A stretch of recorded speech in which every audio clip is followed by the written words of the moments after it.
everybody. Welcome to Smarter Tomorrow, a podcast by Eco Smart Home Pros. As you may have noticed, we are audio only today. We're going to start implementing once a month or anytime we do like a special episode as audio only. New format. I really enjoy not having to worry about being on camera. Also, if Will and I aren't in the same space, we can record and not have to worry about setting up a camera or if one of us is traveling or whatever. So it makes it a little bit easier. Yeah, the ease of getting you guys content without having to be in the same room. Yep. Super nice. We will be back video only, or video as well, next time at the Marquette Home Show. We'll be at the Dome there. So The Superior Dome. Yep. So we'll get some footage of the booth and some products that we offer, and you might even pull in some surrounding vendors. Who knows? Yeah, depending on kind of what's going on and if we have time. Depending, some of those shows are so busy that we don't really have time to do other stuff. But sometimes they're pretty dead, so it kind of just depends. Yeah, either working with other vendors for stuff, or talking with everybody that comes through because they can hear our booth from the entry doors. Yeah, we got that audio playing usually, which is pretty sweet. Relevant side story. Steven texted me earlier today and said that they had finished setting up the booth and were getting ready for the show in Grand Rapids this weekend. And he walked to the bathroom, and those are 100+ feet away. Yeah, they're pretty far. Yeah, and he could still hear the movie that was playing when he got to the bathroom doors. So he's great. like, well, it might be a little loud, but nobody's here yet. So. Yeah.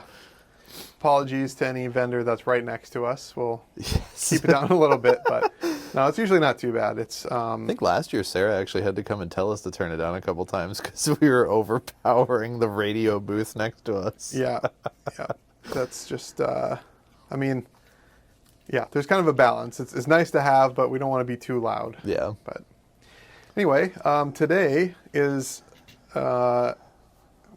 Will's probably sick of me talking about it. I know most people I know are sick of me talking about it. I got a Switch 2 recently, and I know it's been out for 8 months or something, but I had just been putting it off. I actually wasn't really gaming very much. I was living in California for a while, and I didn't have anything with me, and I just stopped gaming for quite a bit of time. But got the Switch 2, got a few of the Nintendo exclusives and a few older games that I've been really enjoying, and I like the handheld mode. I'm pretty busy these days, so I don't really have time to sit down and game for a couple hours on the couch, but being able to just take the Switch with me and kind of game wherever I am has actually been really nice. It's gotten me into gaming again, and that's been great. But it has kind of inspired me to want to talk about this on the podcast. Not necessarily the Switch 2 Not the Switch 2, but getting a Switch 2 inspired me, or playing around with it has inspired me to want to talk about tech on the podcast that kind of ties into that. So we're going to be talking about gaming today, but also kind of upgrade cycles and what all goes into that and timing with all that stuff. So it should be a fun episode. Maybe some tangents into some of the changes that companies are making and directions that certain companies are going. Yeah, exactly. There's a lot that goes into gaming, and people get they get upset about certain things. Gamers are very particular people. Yes. We are both in that we're very both particular gamers, so group. we can say that. So this does have to do with gaming, but there'll still be some home theater aspects, and there's going to be one topic that we talk about in every single podcast that's going to come up again, of course. It always comes up. It's not an episode without it. Yeah, exactly. But so what are you gaming on these days, Will? I know you have an Xbox and a PlayStation. Well, I have the big three. I have my PC, I have my Xbox, I have my PlayStation. My sister took my PlayStation to play the Disney Dreamlight Valley. Yeah, Dreamlight Valley. I always call it the Disney Stardew Valley because that's basically what it is. Yeah. But she took that, I want to say 3 months ago at this point, and I keep forgetting that she has it. Yeah.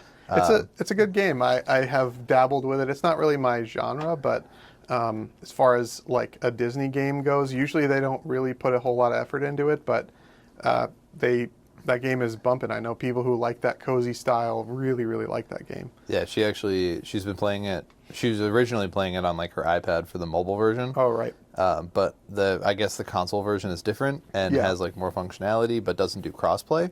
Oh, okay. So she started one on her iPad and then had to start another. Started another one on the PlayStation.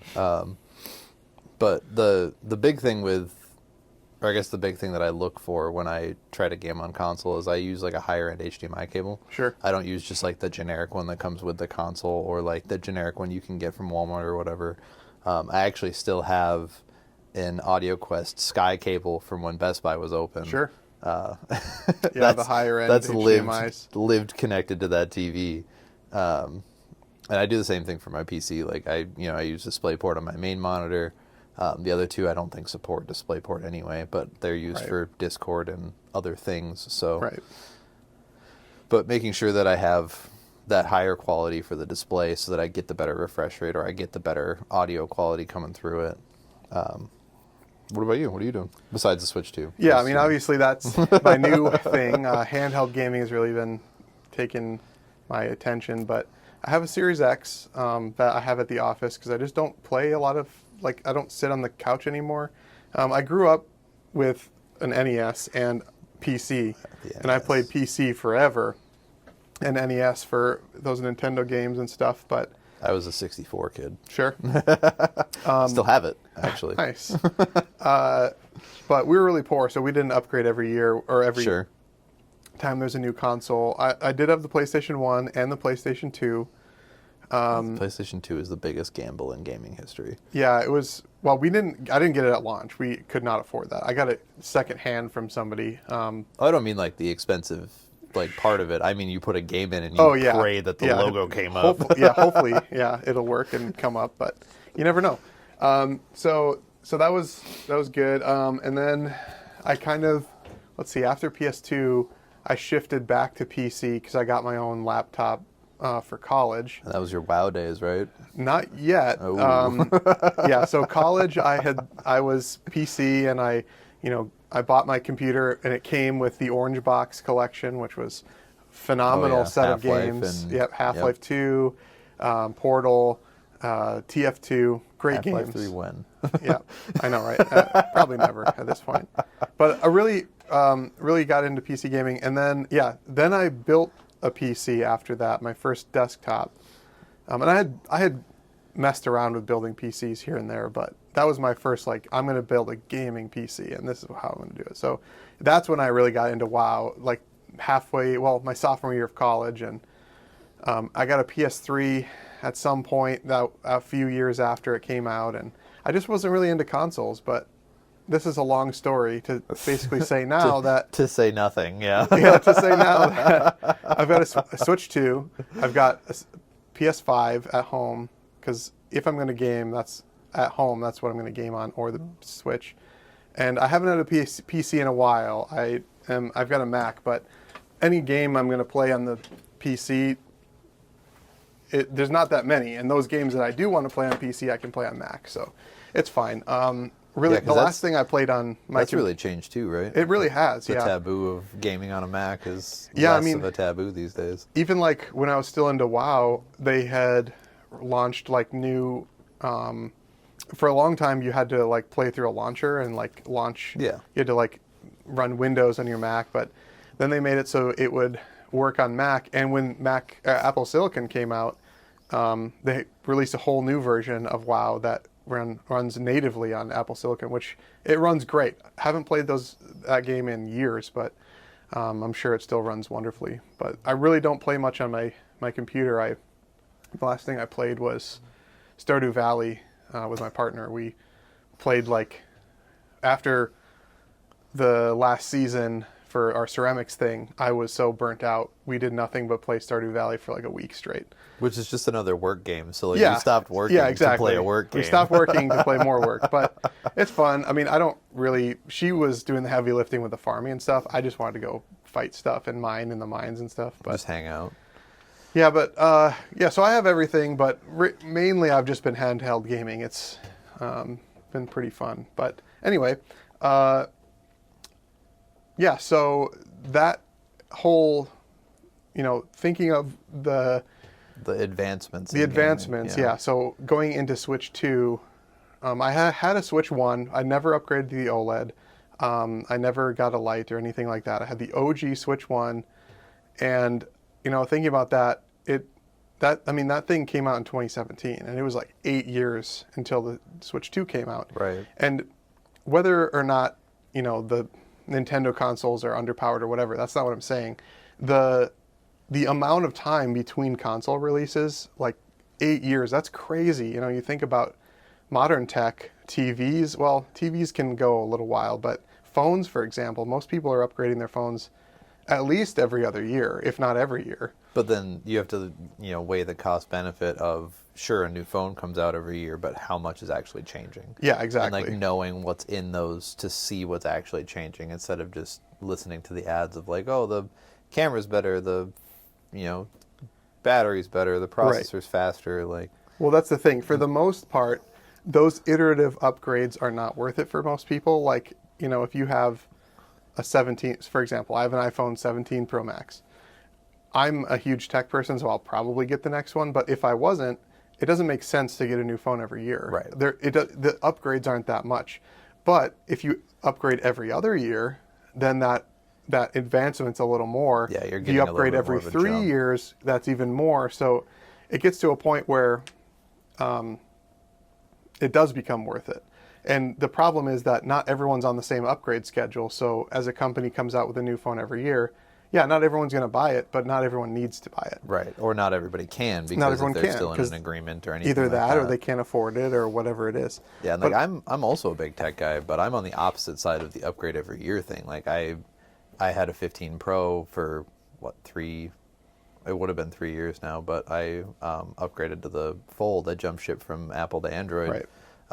And gaming on the Fold is Yeah, it's pretty cool. prime. I know nobody can see the hand motions, but it's good. Right. Yeah, I know that I have a friend that's got a Pixel Fold, and they use a lot of basically turn it into a DS style handheld, which is pretty cool. Yeah, the advancements in the technology for Android APKs and stuff, you can get a DS emulator, you can put it in folded mode, where it's I guess kind of tent mode is what they call it. Okay, yeah, but an L, basically. You can get the controls for the DS on the bottom and have the screen up at the top, just back then when you had the actual... Right, the actual buttons and the screen on the top. Yeah, it's awesome.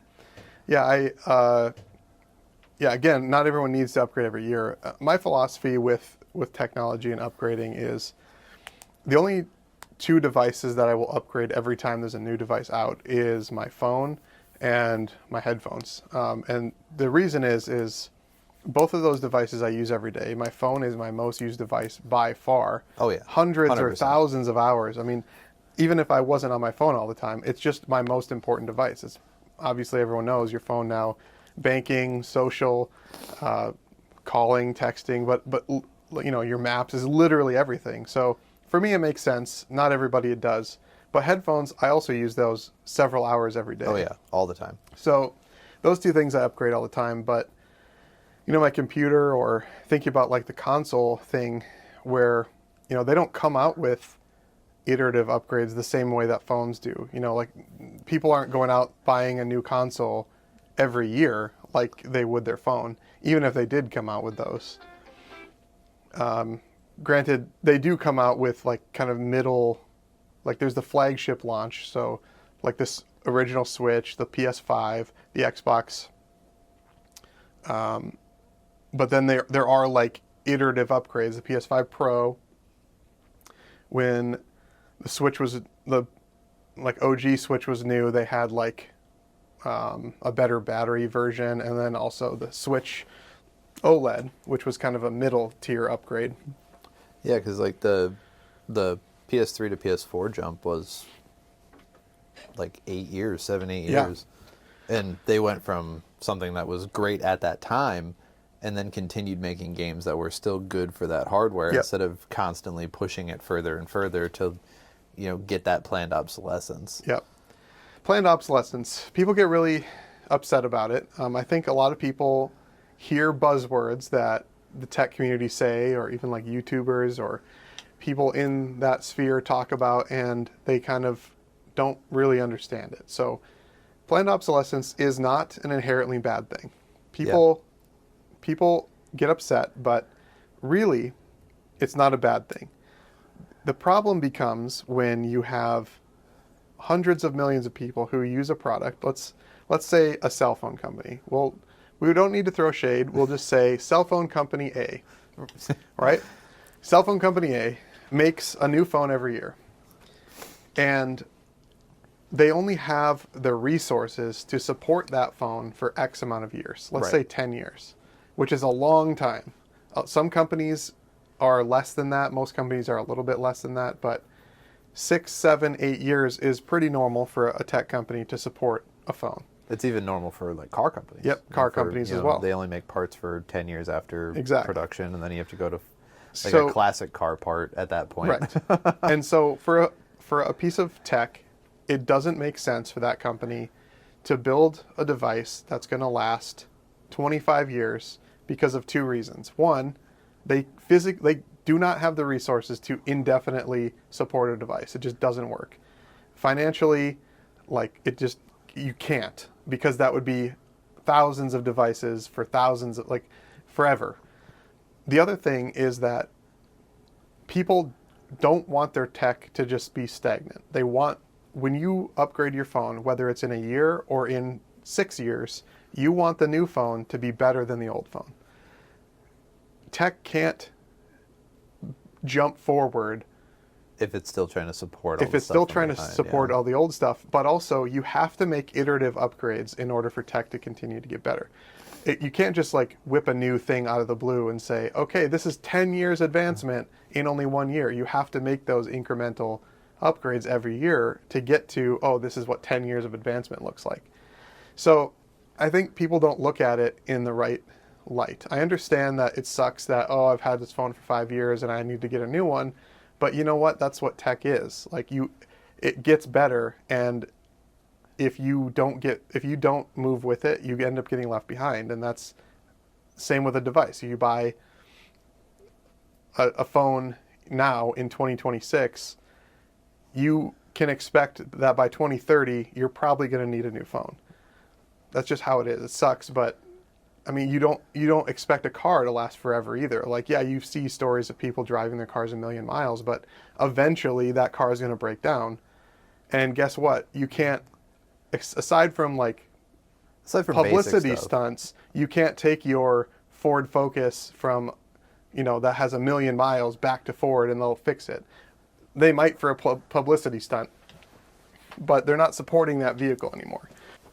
So it's kind of the same thing with tech. And you can replace some basic parts, but if graphics ribbon goes out, you're going to have to try to desolder and resolder a new graphics ribbon. And most normal people aren't going to do that. Most even repair shops that do phone stuff aren't going to do that. The other thing with that too is I know a lot of people say, oh, well, you expect your car to be able to fix your car for 10 years and it be fine. Why can't I do that with my phone? Well, your car costs 20 grand. Your phone costs 1,000. They're not making as much off of each of those devices. There's not as much that goes into them. It wouldn't make sense for a company to continually. And not even that. There's more finesse that goes into technology replacement than there is in mechanical replacement. Sure, there are some things that are hard being a mechanic or whatever, but I've gone to YouTube University for plenty of car repairs. But there are certain things that I won't touch. When I had to do my head gaskets on my Buick a decade ago, I didn't do that myself. Yeah, I had somebody else do it. Yep. I can't machine a head on my own. It's got to be done by somebody else. It's very similar with tech stuff. I can replace an iPhone screen. I can replace a battery, a microphone, a camera. I can replace all that stuff. But if the flash memory goes dead, I can't replace that. Right. If the board goes bad, I can't do that. Yeah, you're not going to pull the board off and resolder stuff. You just aren't doing that. That's just not how it works. On top of the fact, it would look like dog because I am terrible at soldering. Yeah, exactly. It probably wouldn't work either because there'd be solder everywhere. There'd be solder everywhere. All the points would be connected by solder. I'd overload it. It would explode. Right. So yeah, there is planned obsolescence, but you know what? That's part of a product life cycle. You can't. Times have changed. You don't buy something and keep it for 50 years anymore, and Yeah, like a lot of companies way back in the day, 50s, 60s, you bought a fridge and you didn't replace that fridge for 20 years. Yeah, what do you mean you replaced my fridge? Why would I do that? But yeah, it doesn't work that way. But also, they're just things change, and it does suck, but that is the way tech goes, and unfortunately, it's a fine line to ride between I want my product to last forever and I want that company to still be here when I have a problem. Right. Well, that's the thing that's the other thing is that, let's think about like a lot of the companies, like BlackBerry, for example. Like, I loved my BlackBerry. Yeah, they were just great. as like a totally separate thing. I loved my BlackBerry. Yeah, BlackBerries were awesome. I never had one as a personal phone back when BlackBerries were like in. I was reviewing phones for a company that is no longer around, but I reviewed plenty of BlackBerries. I really liked them. They're decent. Or the Motorola Scoop. Yeah. The one that slid up and you had the keyboard underneath. Yeah. Oh, the advancements on those phones. Yeah, they were great. But back to what I was saying though. BlackBerry. You bought a BlackBerry. Let's just say they had a lifetime warranty. You break it 15 years later. Oh, there's no BlackBerry. But also at the same time, like you think about cell phones, like, okay, people who want their phones to last forever, there gets to a point where physically that phone cannot work anymore because the towers that it requires to function do not work. That was a big thing with the advancement from like 3G to 4G. Yeah.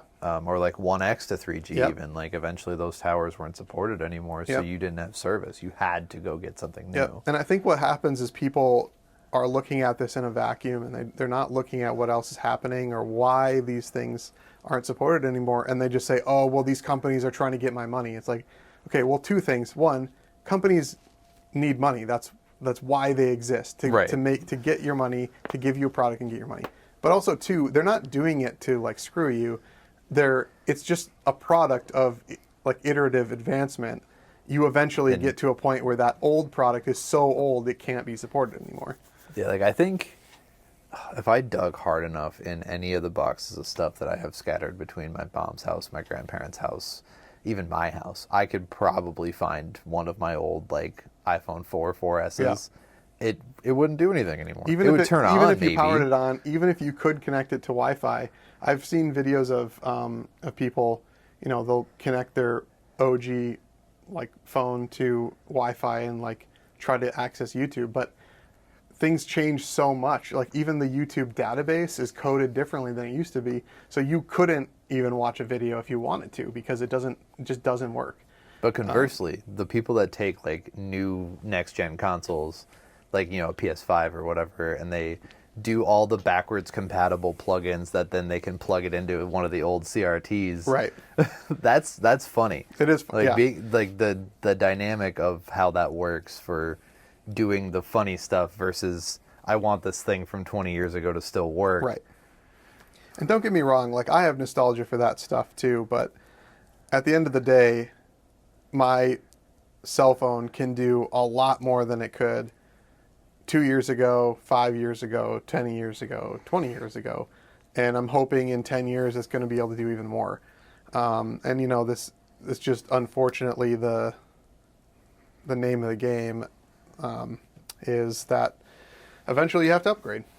But I guess going into Eco Smart Home and why, like how we can kind of help ease that burden is future-proofing. I'm sure people have heard that term. If you're listening to this podcast, you probably like tech enough to have heard that before, or at least been around the internet. Yeah, but have been around that term or understand it more. Yeah, but future-proofing comes in a few different ways. One of the big things that we do to future-proof a build is there's a couple things. One is we always tend to run higher end cables when we can. So while most things don't need Cat 6 right now, they do just fine on Cat 5e. We still run Cat 6 because it's a little bit of future proofing, especially if we're working in a new build or a reno.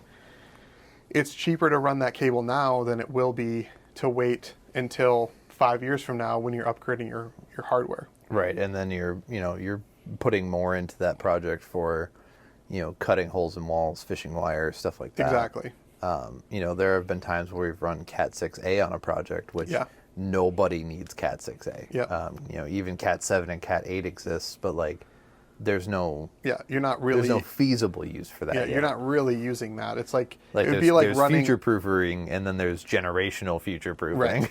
Right. It's like, okay, I mean, are you even going to live in that building by the time by the time you need it? Yeah. And probably not. And also, like, maybe your designs have changed, or if you run something, this is for in 10 years when I need that like higher end data, we might not even be on like Ethernet anymore at that point. So yeah, there's things that could have changed in that regard too. Yeah, I mean, at this point, like, I know Wi-Fi is replacing Ethernet for like many, many, many things, and for most people, Wi-Fi is good enough.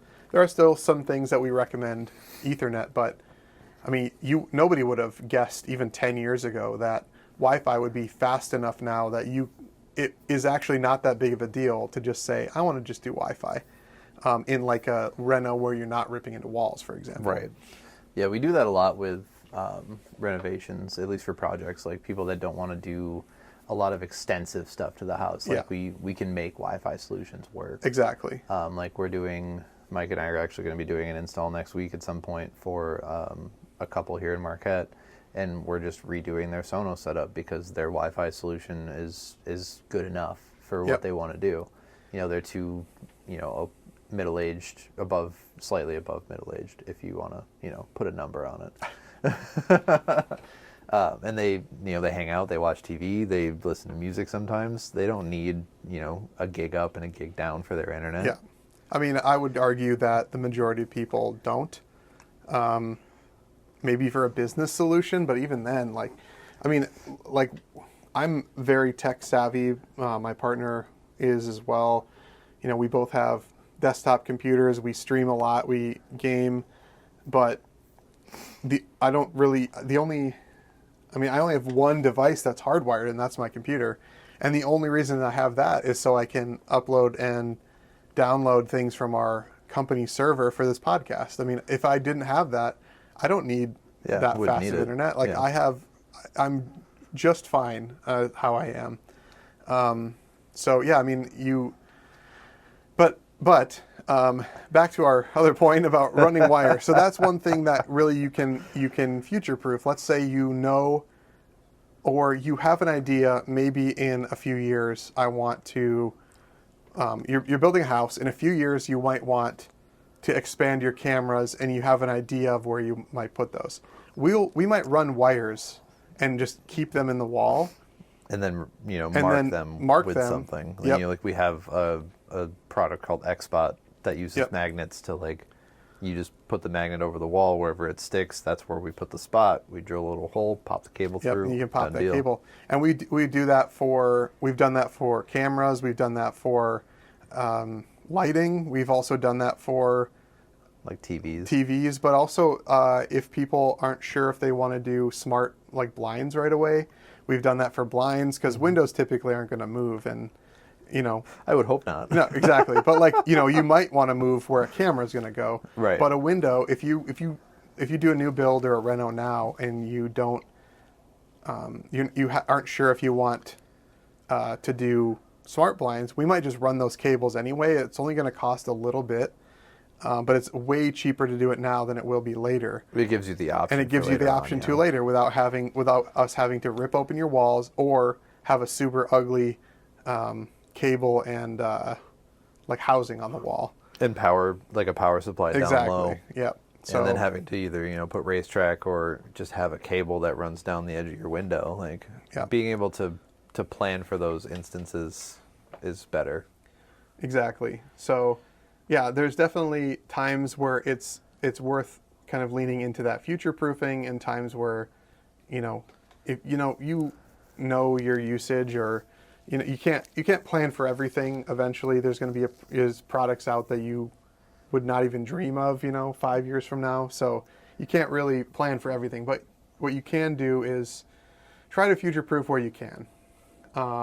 Speaking of products that you would never dream exist, Iron Man 2, the glasses with the display built into them. Yep. Those are on the rise. I've seen handfuls of ads for like different versions. I've worn a couple. I've tried a couple. They're pretty great. They're definitely niche. They're a product that are not for everybody, and they're not really designed to be worn all day, every day.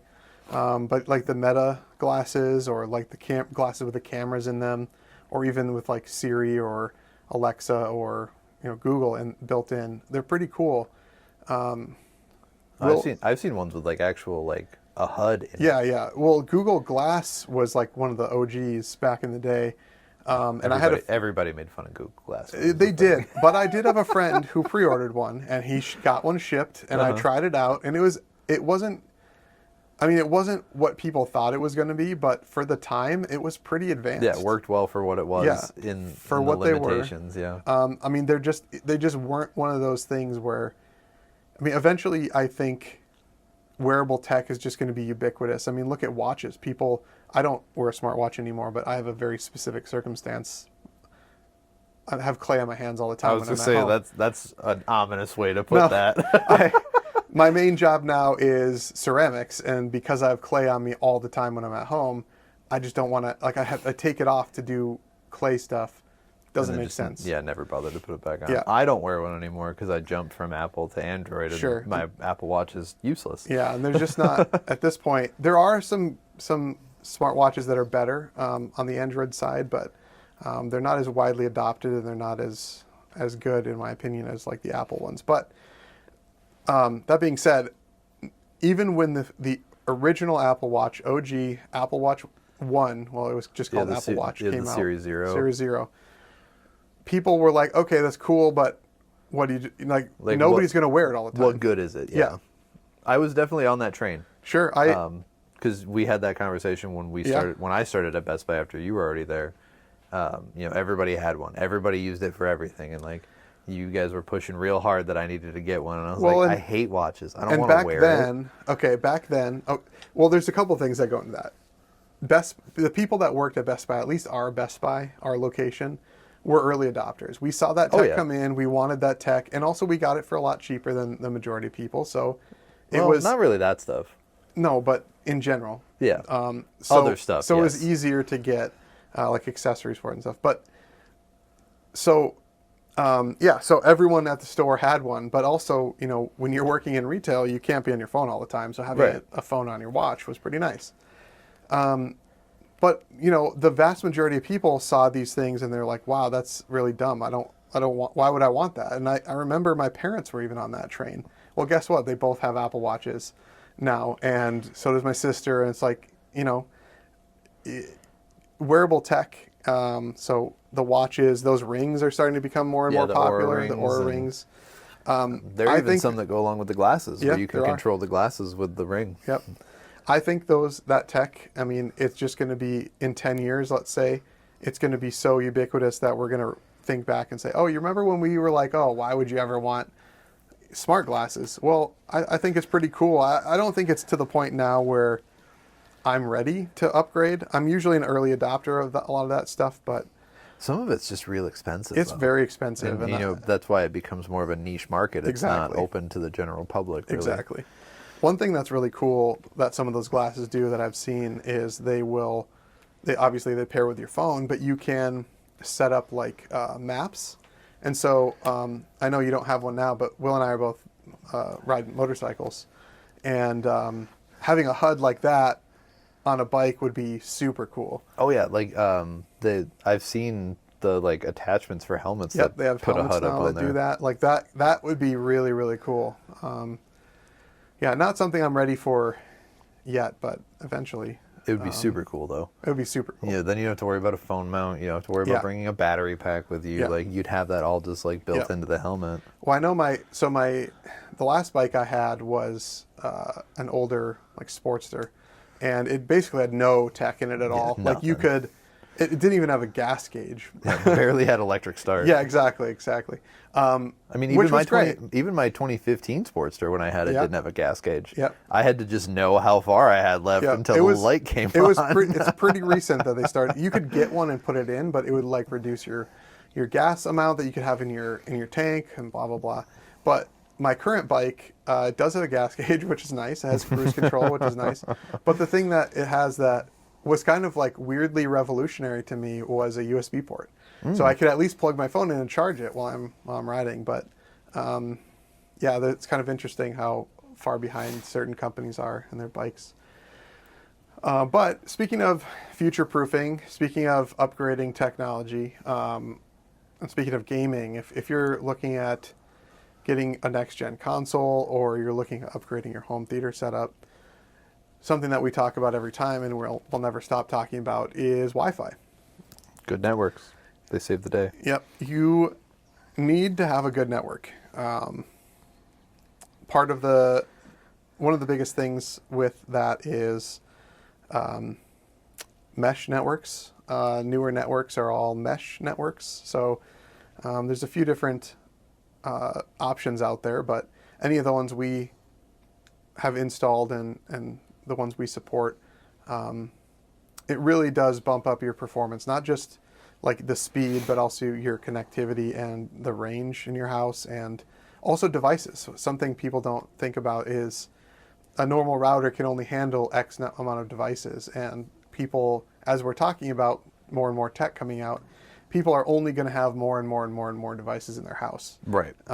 Connected fridges, connected microwaves, connected toasters, connected, like, not only that kind of thing, but more devices on hand. So a smartwatch, your smart glasses, a phone, tablet, computer, all of those things count as a device on your network. And once you get to that number, it's all different for each network, but once you get to that number, your devices just slow way down, and a router can only handle so many. So doing a mesh network, it actually gives you multiple routers that all kind of work in tandem and take the load off of just like a single router. So that's something that we always recommend. Anytime we're doing anything in a house or a business, the first thing we look at is, okay, what does their network look like? Are we going to have to upgrade their network? 9 times out of 10, it's, we'd have to upgrade their network. But they're all, people are always thankful, and we always try to go in with that expectation of having to do that. Just reading about some of those AI glasses we were talking about, screen in them. Yeah. Unfortunately, the one with the screen in it from Even Realities here that I'm looking at is twice the price of the Ray-Ban Metas. Of course. But the Ray-Ban Metas are really interesting. I've seen, there's certain content creators that will produce content with those, and having like a true like first POV view, sort of is really, really interesting. It's I've actually seen places where like they notice that you have those glasses and you're not allowed to wear them in. Yeah, which is really interesting. I only know one person who wears those in real life as their as their full-time everyday glasses. And so what do you do if you get there and they're like, you can't wear these in? And well, these are my only glasses. I don't wear anything else. Maybe you can bring some like electrical tape and put over the camera or something. Just like definitely a first world problem. Yeah, for sure. The day of 3D printers, you could probably get like a 3D printed for sure camera cover you could throw on it. Yeah, it's an interesting conundrum when it comes to that, but the wonders and tribulations of modern day tech. Yeah, it's Smarter Tomorrow, this podcast, and EcoSmart Home, we try, while it is cool to talk about the hype, we're not selling people hype. Thoughtful adoption is kind of first and foremost when it comes to like our like the way we talk to customers. Like, I don't want to sell someone something that is just cool, unless they're wanting just cool. We'll totally do that. We'll go down that road with you, or that route with you. 100%. If someone just wants like an awesome, smart, connected ski machine, well, guess what? We can get those. They're awesome. But yeah, we can do the drive machines too. Yeah, like the golf drivers. But we're trying to. It's kind of like what's new versus what actually improves your life. That's something that we're really cognizant that we're not trying to just sell somebody something because it's cool. We're trying to help people live smarter and better lives, happy, healthier. But yeah, I mean, when it comes to tech, is there any anything that's coming up that has piqued your interest? It's not a whole lot that's coming up that I've heard of. I mean, obviously the even G2s that I was just reading about, like I've seen ads for those every so often.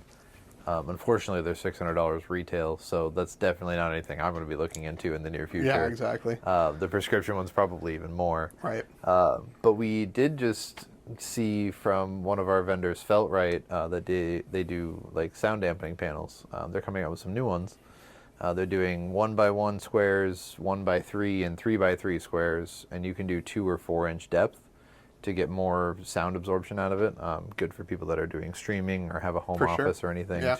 Yeah, home office is huge, especially people working from home. That not even just like not wanting people to hear you, but you know, if you have important calls or whatever, it's nice to be able to have a little bit of privacy. Yeah, you don't want it to echo a little bit. Yeah, right. You know, like me, I have a home office that doubles as a gaming room. Like my daughter's bedroom is on the other side of the wall. Like, it gets a little rowdy in there sometimes. For sure. You know, so yeah, and if you're up late or whatever, you having those tiles in there would absolutely help with cutting that down. Yeah, we have we've partnered with them for a while. Feltrite, we have hands on some of their stuff. We've put them in before. But we also partner with Novian. They're also we have another. We actually have some here in the showroom. I'm looking at them right now. Yeah, they're a little bit more high end. They're kind of designed to be more kind of artsy sort of. Yeah, they're effective, but still giving a certain aesthetic. Yeah, they definitely have a specific aesthetic. They're great. They look awesome and they function really well. We've put them in. Honestly, the install was super easy. They were so easy. Yeah, we put them in for a co-working space that was having issues with echo, and they work great.